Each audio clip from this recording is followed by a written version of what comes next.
Raul, prazer imenso estar com você, né? Faz parte de um novo projeto, tanto da Rádio Band FM como do Café com Notícia. Raul, as sexta-feira pela manhã vai estar conosco aqui, trazendo um pouco da história esperancense.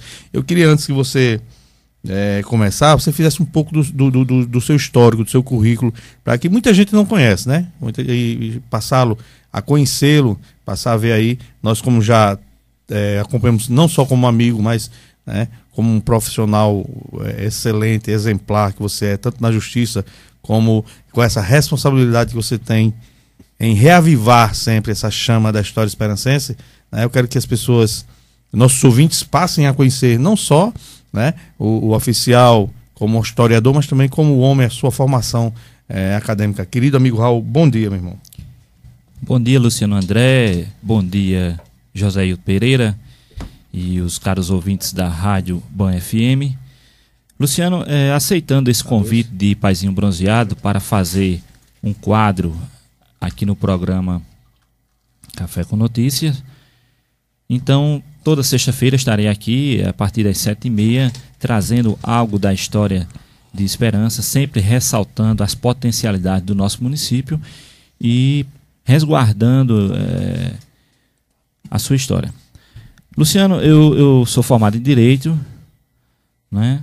E trabalho no Fórum, acho que muita gente sabe.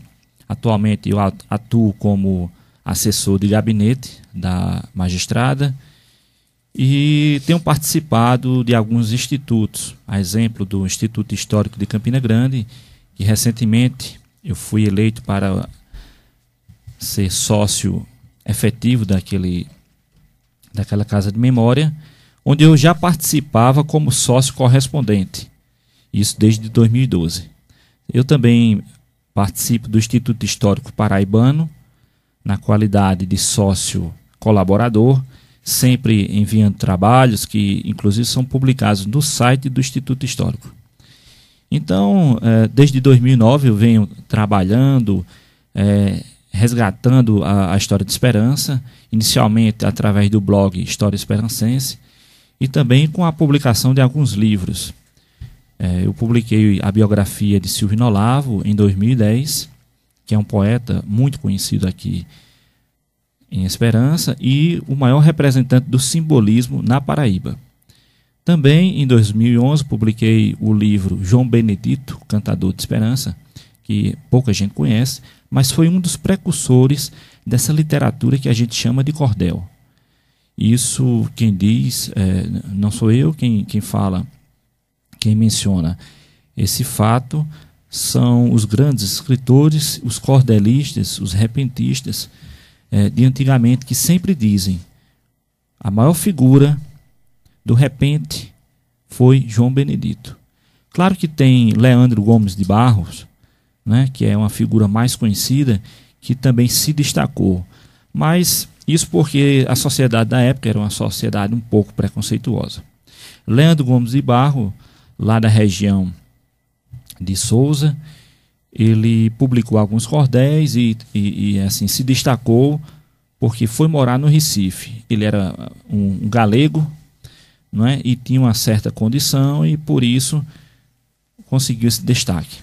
Ao contrário de João Benedito, que era um moreno, um trabalhador braçal, não é? E nascido aqui numa cidadezinha do interior da Paraíba. Mas, mesmo assim, o João Benedito conseguiu alcançar esse expoente de grande repentista, né? E assim, uma das poesias mais conhecidas dele é O Homem e o Tempo, né? Que ele faz a diferença do homem e do tempo. Pois bem, Luciano André, estreando aqui na Rádio Band FM com esse quadro Esperança na História, e esse nome foi assim idealizado porque a gente sempre vai trazer esperança no contexto histórico, não só do município, mas também do estado e do Brasil. E hoje vamos trazer o seguinte tema, a radiodifusão. Olha, tem muito a ver com a estreia, né, Léo? Pois bem, Esperança, por sua origem mercantilista, sempre foi um município comunicativo. Os caixeiros viajantes se valiam da fala para apresentarem seus produtos e garantirem as suas vendas. Não obstante, os cordelistas também se utilizavam desta política, a exemplo de João Benedito, Toinho e Dedé da Mulatinha.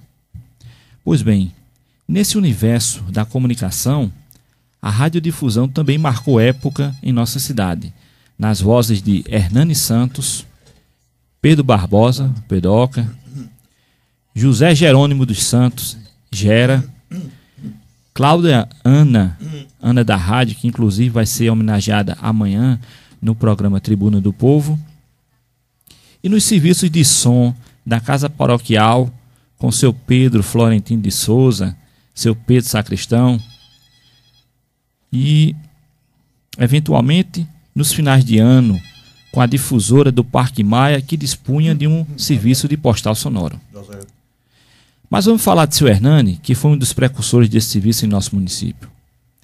Em 1952, Esperança ainda se resumia a poucas ruas, onde foi instalado o serviço de alto-falante Voz Livre de Esperança, espalhado no limite de 500 metros para uma melhor recepção. Essa difusora chegou a incomodar o regime militar, Luciano.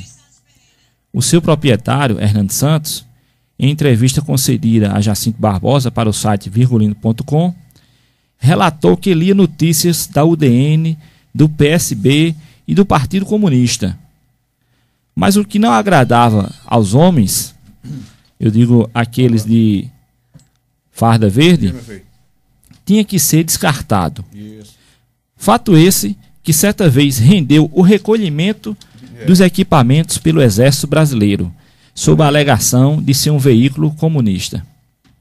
Sua ousadia era tanta que em 1959 seu Hernani chegou a criar a Rádio Cultura, que contava inclusive com programas de auditório onde reunia os artistas da terra, tais como Euclides Rodrigues, seresteiro e violinista, e os românticos Pepe e Zé Cabugá. Era chamada ACY7, localizada no início da rua Epitácio Pessoa, Rua do Boi, com a esquina da rua Manuel Cabral. Em 1964, a rádio saiu do ar, mas pouco tempo depois voltou a funcionar de novo sob o sistema de radiodifusão, agora denominada de Voz Independente de Esperança, nos moldes do serviço anterior. O seu acervo, Joséilton Pereira, contava com 2.500 discos, muitos deles de cera e até 78 rotações.